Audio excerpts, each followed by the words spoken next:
नमस्कार। Justice for Nirbhaya में आप सबों का स्वागत है।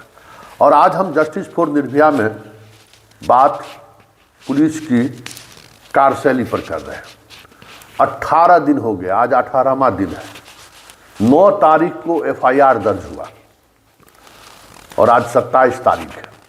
पुलिस के हाथ खाली है। अभी तक ये तय नहीं हो पाया है कि निर्भया की मौत कैसे हुई। अभी तक ये तय नहीं हो पाया है कि उस मौत के पीछे वजह क्या है। अपराधी की पकड़ने की तो बात दूर की है। हालांकि उसके अंडरगारमेंट्स में सीमेन आने के बाद अभी तक 11 लोगों का DNA टेस्ट के लिए ब्लड सैंपल ले लिया गया है। परिवार के सभी 5 सदस्य का परसों ही रात में, देर रात लगभग 2 बजे रात में SIT की टीम पहुंचकर ब्लड सैंपल लिया है। और कल 6 ऐसे लोगों का, वो भी कल देर रात ही, ऐसे लोगों का ब्लड सैंपल लिया गया है जो हॉस्टल में चाय लेकर, लड़कियों के लिए कभी कभी चाय लेकर जाता था, ब्रेड लेके जाता था, एक नाबालिग लड़का, उसका भी DNA टेस्ट के लिए सैंपल लिया गया है। उसके अलावा 5 ऐसे लोगों का सैंपल लिया गया है जो छात्राओं का, वहाँ हॉस्टल में रहने वाली छात्राओं का टिफिन बॉक्स लेकर जाता था, जो अंदर तक जाके देता था। उस तरीके के एक्टिविटी वाले जितने लोग छात्रावास में जाते थे, ऐसे 6 लोगों को SIT ने चिन्हित किया है। उसका ब्लड सैंपल कल मजिस्ट्रेट के सामने ली गई है देर रात, और उसका DNA टेस्ट होगा कि भाई आखिर लड़की का जो स्पर्म मिला है वो स्पर्म किसका है। लेकिन सिर्फ इतना ही मसला नहीं है। एक लोगों का स्पर्म है या एक से अधिक लोगों का स्पर्म है, वो भी अभी तय नहीं हो पाया है। वो स्पर्म क्या वाकई में मानव शरीर का स्पर्म है या फिर कुछ और बातें भी हैं, क्योंकि बहुत तरह के मेडिकल टर्म्स में बहुत सारी बातें आ रही हैं। जब तक DNA में वो कंफर्म नहीं होगा स्पर्म, तब तक उसको स्पर्म पूरी तौर पर अभी नहीं माना जा सकता है। तो वो प्रक्रिया भी चल रही है। टेस्ट में विशेष तौर पर सारी एजेंसी को लगाई गई है। फॉरेंसिक जो छुट्टी के दिन 26 जनवरी होने के बावजूद भी पूरा फॉरेंसिक टीम, फॉरेंसिक लैब इस कसरत में लगा हुआ है कि आखिर इसकी मौत की वजह क्या है। भेसरा का रिपोर्ट आना है और ये तमाम रिपोर्ट के आने के बाद एम्स अपना ओपिनियन देगा। वैसे अब खबर ये आ रही है कि 30 और लोगों को चिन्हित किया गया है SIT। मतलब दूर दूर तक कहीं भी संभावना, कुछ भी, किसी भी तरीके से हॉस्टल से या लड़की के परिवार से या लड़की से कुछ भी अगर जुड़ाव किसी का रहा है, ऐसे तमाम लोगों को चिन्हित किया गया है। और 30 ऐसे लोग हैं जिनका DNA टेस्ट के लिए ब्लड सैंपल लिया जाएगा। उस प्रक्रिया में भी पुलिस की एक टीम लग गई है।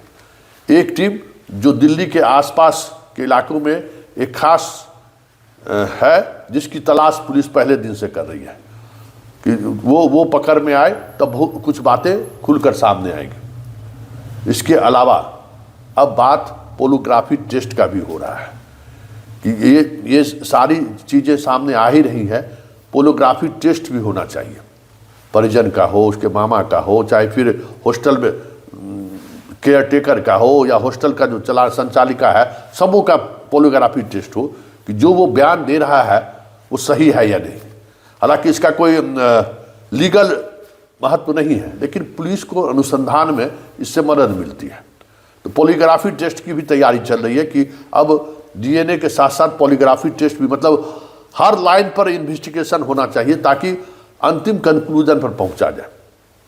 क्योंकि इतने तरह के की रिपोर्ट सामने आए हैं, जो रिपोर्ट किसी एक दिशा में, मतलब घटना को एक दिशा में, मतलब ये दिशा इस लाइन पर आगे बढ़ा जाए, वो तय नहीं हो पा रहा है।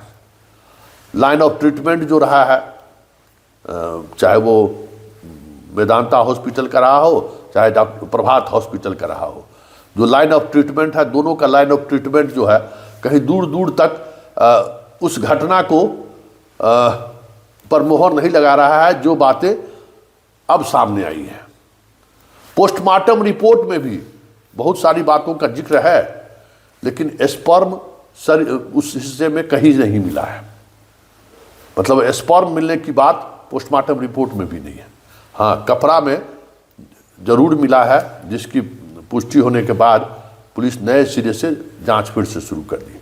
लेकिन एक बड़ा सवाल है, ये जो टुकड़े टुकड़े में जो जांच चल रहा है या टुकड़े टुकड़े में साक्ष्य कलेक्ट करने की जो कोशिश हो रही है, क्या लगता नहीं है कि यही वजह है कि 18 दिन बाद भी जो है पुलिस का हाथ खाली है?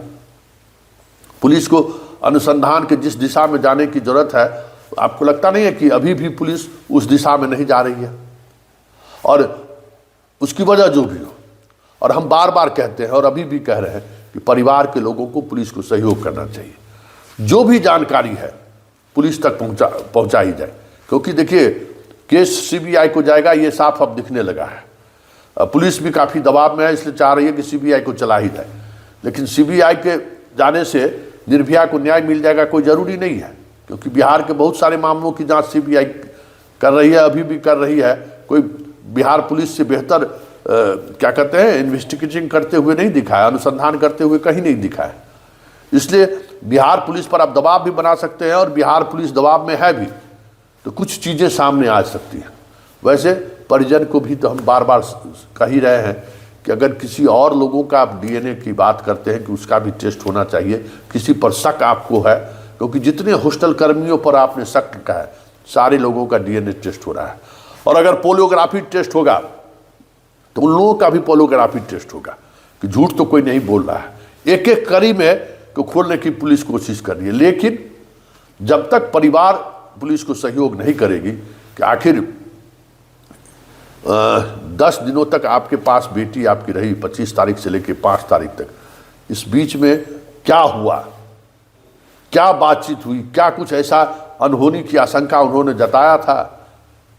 क्योंकि कुछ न कुछ चीज़ें हैं जो इस कड़ी को जोड़ नहीं पा रहा है, पूरे इस मिस्ट्री को जोड़ नहीं पा रहा है। वैसे पुलिस के सारे अनुभवी जितने पदाधिकारी हैं, सारे के सारे लोग इस जांच में लगे हुए हैं। सीआईडी भी अब जांच कर रही है, मतलब कई तरह की एजेंसी जांच कर रही है।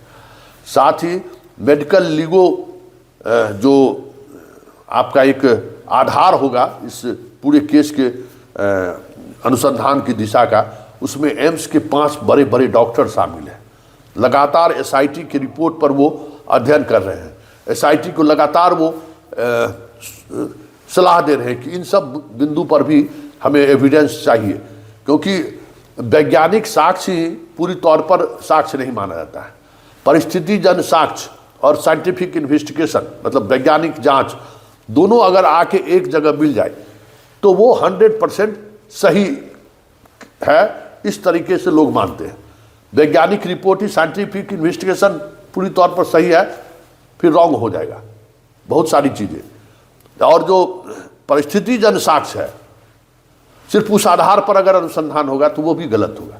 इसलिए परिस्थितिजन्य साक्ष्य, जैसे सीसीटीवी फुटेज से लेके अभी तक जितना परिस्थितिजन्य साक्ष्य मिला है वो, और जितना मेडिकल लीगो ट्रीटमेंट हुआ है वो, और जो टेस्ट रिपोर्ट आएगा वो, तीनों का जब तक समन्वय अध्ययन नहीं होगा, समन्वय तरीके से उस पर काम नहीं होगा, तब तक जानकारी आखिर हुआ क्या निर्भया के साथ वो खुलकर सामने नहीं आ सकता। क्योंकि देखिए सबसे बड़ा पेच यही है ना कि निर्भया जब पटना पहुंची है और पटना से हॉस्टल तक, हॉस्टल में पूरी रात न उसके रूम के पास कोई गया है, न उसका कोई रूम के अंदर कोई गया है, न बाहर से कोई लोग आया है, न निर्भया बाहर निकली है।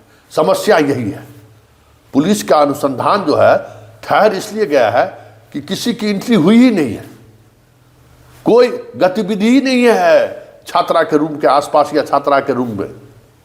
साफ दिख रहा है कि रूम तोड़ा गया है बाद में, पानी लेते हुए रात में 9 बजे जो अंदर गई है, उसके बाद 3 बजे निकाला गया है, तो रूम तोड़ा गया है, रूम तोड़ के लड़की को निकाला गया है। इस बीच में लड़की के रूम में कोई गया ही नहीं है। कंटिन्यूटी में सारा सीसीटीवी फुटेज है और कोई एक व्यक्ति नहीं दिखा है। परिवार के लोगों को भी दिखाया गया और इस अनुसंधान में लगे हुए तमाम लोगों को 108 घंटा का सीसीटीवी फुटेज है। आप समझ लीजिए कितनी टीमों को लगाया गया एक एक चीज देखने के लिए, एक एक पॉइंट नोट करने के लिए। समस्या यही है कि हॉस्टल में कुछ घटना नहीं घटी है, इस वजह से अनुसंधान जो है सो आकर ठहर गया है और यही वजह है कि अनुसंधान बार बार जहानाबाद की तरफ मुड़ जा रहा है।